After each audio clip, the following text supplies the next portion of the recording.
আসসালামু আলাইকুম viewers, welcome back to my channel. আবারও চলে এলাম নতুন আরও একটি রেসিপি নিয়ে। আজকে করে দেখাবো সুজির কেক। ডিম ছাড়া সুজি দিয়ে কেক তৈরি করে দেখাবো। আশা করছি আপনাদের কাছে ভালো লাগবে। ডিম ছাড়া যে এত মজার কেক তৈরি করা যায়, এটা না বানিয়ে খেলে আপনারা বুঝতেই পারবেন না যে কতটা মজার। অনেকে আছেন কেক খেতে পছন্দ করেন, তবে ডিমের গন্ধের জন্য কেকটা খেতে পারেন না। আজকের রেসিপি তাদের জন্য। সুজি দিয়ে কেক তৈরি করার জন্য প্রথমে 1 কাপ সুজি নিয়ে নিব। আর এটা হচ্ছে কাঁচা সুজি, এখানে সুজিটা ভেজে নেওয়ার কোনো দরকার নেই। আর সুজিটা ব্লেন্ডারে গুঁড়াও করতে হবে না, গোটা সুজি দিয়ে কেকটা তৈরি করে দেখাবো। আর এর মধ্যে নিয়ে নিব 1/2 কাপ আটা, এরপরে দিয়ে দিব 1/2 কাপ চিনি, দিয়ে দিচ্ছি স্বাদ মতো লবণ। মিষ্টি খাবারে আমার কাছে লবণটা ভালো লাগে, সেজন্য দিলাম। আর দিয়ে দিব 1 কাপ দুধ। দুধটাকে আগে থেকে জাল করে নিয়ে তারপর ঠান্ডা করে এর মধ্যে দিয়ে দিতে হবে। এবার সবগুলো উপকরণ ভালো করে মিশিয়ে নিব।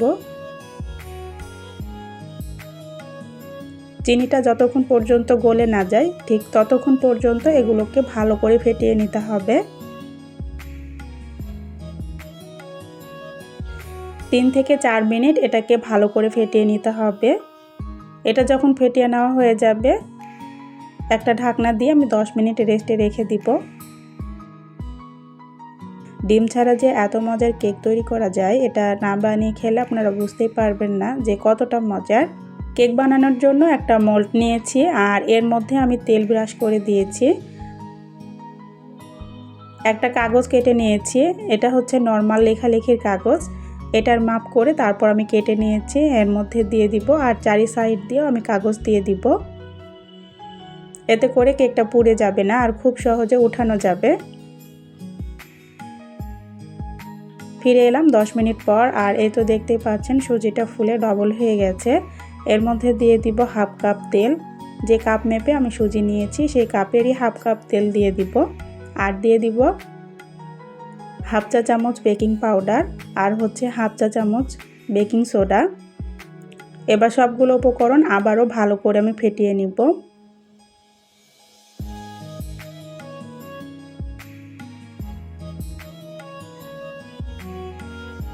একটু সময় নিয়ে এটাকে ভালো করে ফেটিয়ে নিতে হবে। 3 থেকে 4 মিনিট ভালো করে ফেটিয়ে নিতে হবে। এটা ফেটিয়ে নেওয়া হয়ে গেছে। এবার কেকের মিশ্রণটা বাটিতে ঢেলে দিব।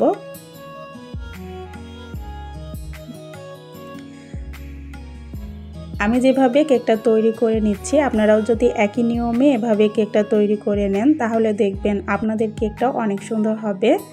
আর আমি কেকটা আজকে প্রেসার কুকারে তৈরি করব। আমি এখানে একটা প্রেসার কুকার নিয়েছি, আর এর মধ্যে দিয়ে দিব একটা স্ট্যান্ড।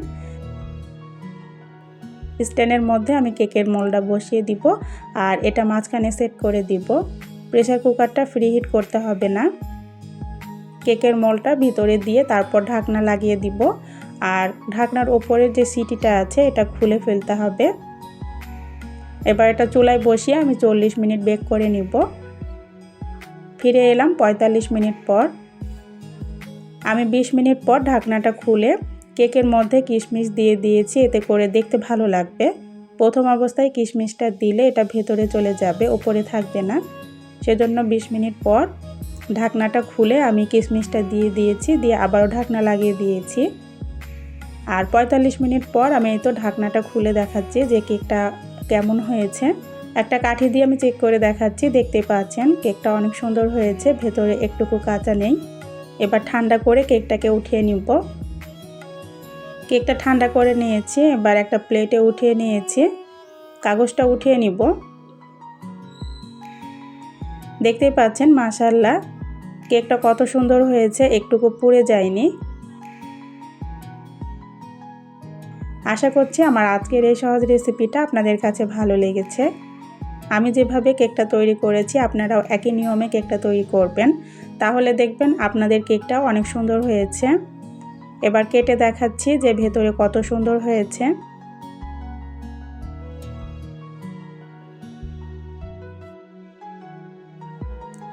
দেখতে পাচ্ছেন ভেতরে অনেক সুন্দর হয়েছে, একটুকু কাঁচা নেই।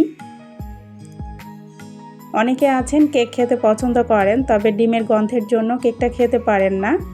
এইভাবে খুব সহজে সুজি দিয়ে কেকটা তৈরি করে নিতে পারবেন, তাও আবার ডিম ছাড়া। আর খেয়ে দেখবেন কতটা মজার।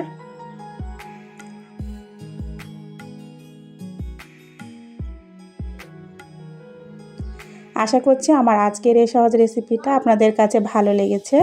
আর রেসিপিটা যদি ভালো লেগে থাকে প্লিজ একটা লাইক দিয়ে চ্যানেলটা সাবস্ক্রাইব করে রাখবেন। আজ এ পর্যন্তই, সবাইকে আল্লাহ হাফেজ।